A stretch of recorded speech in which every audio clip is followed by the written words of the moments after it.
The African Union Elections Observer Mission envoy arrived in South Africa this week for the upcoming general elections on Wednesday. The African Centre for Governance will be part of the observer mission across the country. We speak now to international human rights law researcher Tendai Mbanje, who will be part of the observer mission. Tendai, good morning. Appreciate your time. Thanks so much for joining us on the show. Let's start off with how you assess the effectiveness of the African Union and regional economic communities' election observer missions in ensuring credible electoral processes on the continent. Thank you, Hugo. Good morning to your viewers. Indeed, I've been participating in the election observation missions of the African Union and also with the African Centre for Governance election observation mission. My studies also focuses on such areas. So what you realize that in South Africa's 2024 elections, the African Union arrived a few days ago, if not 2 days ago, in the country. The SADC, ESF and the SADC mission also arrived a few days in the country, which has been described as they are arriving at the eve of the election day. So yesterday I participated in the training of the African Union election observers and also other election observer missions. I've been participating in the training, which I see that it's happening at a too late stage. So the effectiveness is that they are going to face challenges, or rather there will be challenges in terms of understanding the electoral process in depth since the arrival has been too late. There has been issues of resources that has been cited, but the effectiveness is as we can say that the methodology really needs to be relooked into, because election cycle cannot be only focused on the election day proceedings, but perhaps a broader overview of election observation could help the process. Well, you raise an important point, Tendai, and that's the arrival of the observer mission 2 days before. Obviously, when you discuss free and fair elections, there are many things that could have happened prior to those 2 days. So, firstly, is that sufficient time? And secondly, which other organisations are you in contact with in order to almost do a pre-assessment of the fairness of, or the levelness, if you will, of that playing field before the elections commence?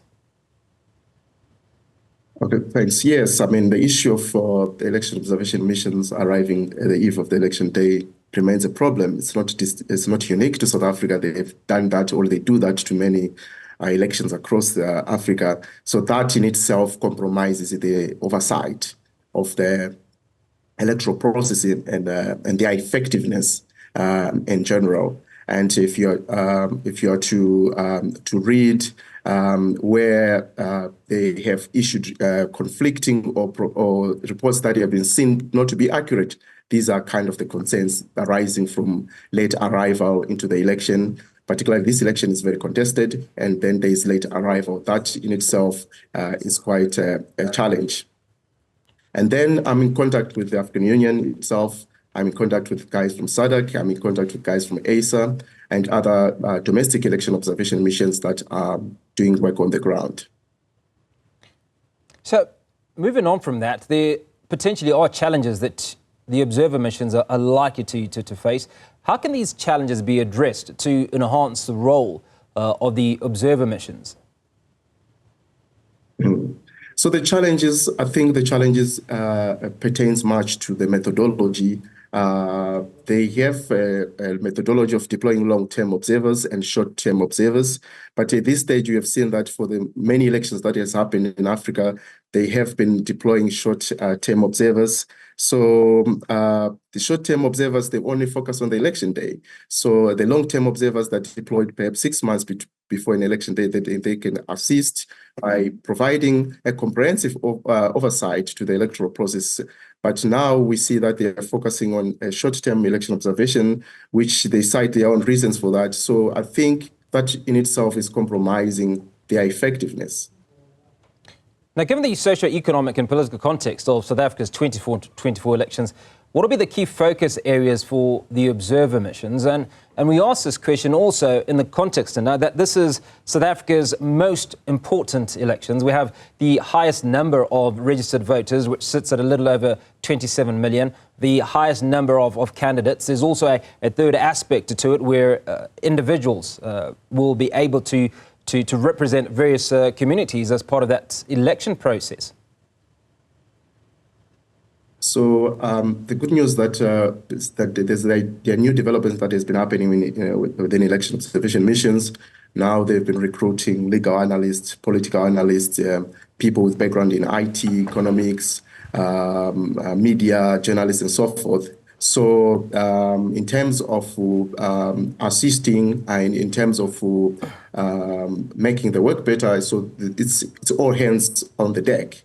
So that helps to assist in the comprehensive analysis when they interact with communities and also when they interact with various stakeholders with various expertise. So from that perspective, I would say that that could make the work of election observation mission more easy, and also a combined skill set is a good development. Now, tonight, a lot of your research, what measures can be taken to increase women's participation and representation in the electoral processes? And how do we get younger people to participate in the elections?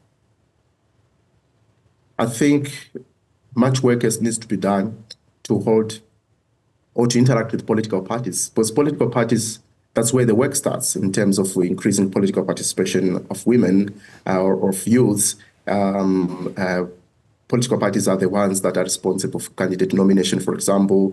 Political parties are the ones that are responsible for endorsing their candidates. So there's need for more stakeholder engagement with political parties so that they can transform their policies or their ways in which they, their methodologies of candidate selection. So I think all stakeholders in an election must encourage political parties to relook into their candidate selection processes.